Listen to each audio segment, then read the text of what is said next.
আসসালামু আলাইকুম guys, welcome back to my another video. আজকে দেখাবো নারকেল দিয়ে পাকন পিঠা। এটা খুবই জুসি। আসুন তবে তৈরি করে নেওয়া যাক। এর জন্য নিয়েছি 1 কাপ ময়দা, এর মধ্যে 1 চা চামচ চিনি, সামান্য লবণ এবং 1 টেবিল স্পুন সয়াবিন তেল। তো সবগুলো উপকরণ আমি ভালোভাবে দেখুন হাত দিয়ে কীভাবে করে নিচ্ছি, ঝরঝরে করে সব কিছু একসাথে মিলিয়ে নিচ্ছি। তারপরে এটা আবার হাতের মুঠোয় নিয়ে দেখবেন মুঠো পাকিয়ে যে এটা দলা পাকায় কিনা।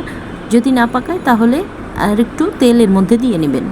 তো এ পর্যায়ে আমি এখানে কুসুম গরম 1/2 কাপ পানি নিয়েছি, সেটা অল্প অল্প করে মিশাবেন। একটা টাইট ডো তৈরি হবে, তাহলে আপনার পিঠার শেপটা সুন্দর হবে, পিঠাটা মুচমুচেও হবে। তো আমার 1/2 কাপের থেকে একটুখানি পানি বেঁচে গেছে। তো দেখুন এটাকে আমি ভালোভাবে মথে নিচ্ছি।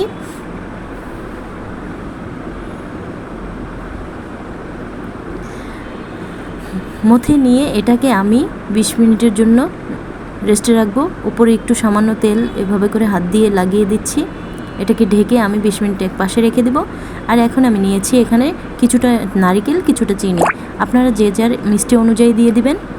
এর মধ্যে একটু ফ্লেভারের জন্য আপনি এলাচ গুঁড়ো করে দিয়ে দিতে পারেন, আর না চাইলে নাও দিতে পারেন।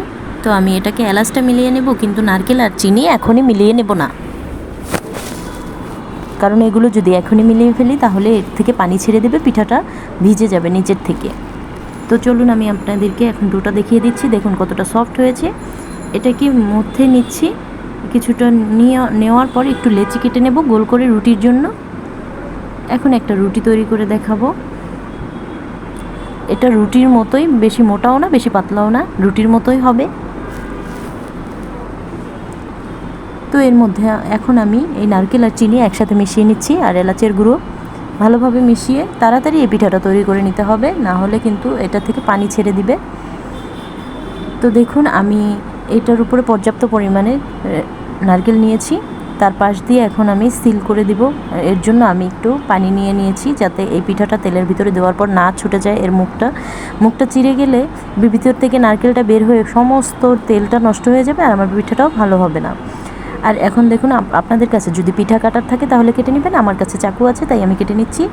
আর বয়মের যে গোল ক্যাপগুলো থাকে সেটা দিয়ে শেপ করে কেটে নিয়ে এই যে এইভাবে করে আমি মুখটা সিল করে দিচ্ছি। এইভাবেও বানাতে পারেন। আরেকটা শেপ আমি দেখিয়ে দিচ্ছি, এটা হচ্ছে কমলা সুন্দরী শেপ। এই শেপে আমাদের গ্রামের মানুষরা বানায়, এটাকে কমলা শেপটা বলে। যাই হোক, এই যে দেখুন আমি কয়েকটা পিঠা এইভাবে করে বানিয়ে নিয়েছি। এখন চলুন ভাজতে চলে যাচ্ছি। তেলটা গরম হওয়ার পরে মিডিয়াম টু লো আছে পিঠাটাকে আস্তে আস্তে অল্প অল্প করে ভেজে নিতে হবে, কারণ পিঠাটা যত আস্তে ভাজবেন ততটাই মুচমুচে হবে। আর সম্পূর্ণই আপনার উপরে ডিপেন্ড করে আপনি মুচমুচে খাবেন নাকি একটু নরম টাইপের খাবেন। আর পিঠাটা বানিয়ে সাথে সাথে ভাজতে চলে যাবেন, না হলে ভিতরের যে চিনি আর নারকেলটা মিশে আছে সেটা কিন্তু পানি ছেড়ে দিবে। দেখুন এভাবে উল্টে পাল্টে আমি সমস্ত পিঠাগুলো একসাথে ভেজে নিয়েছি। আর এর মাঝে আমার ভিডিওগুলো যদি একটুও ভালো লেগে থাকে অবশ্যই লাইক কমেন্ট শেয়ার করবেন, আর আমার পাশে থাকবেন। আর এই পিঠাটা খেতে যে কতটা মজা, ঝামেলাবিহীন ঝটপট তৈরি করে নেওয়া যায়। এই যে দেখুন পিঠাটা কতটা জুসি হয়েছে। আজ এই পর্যন্তই।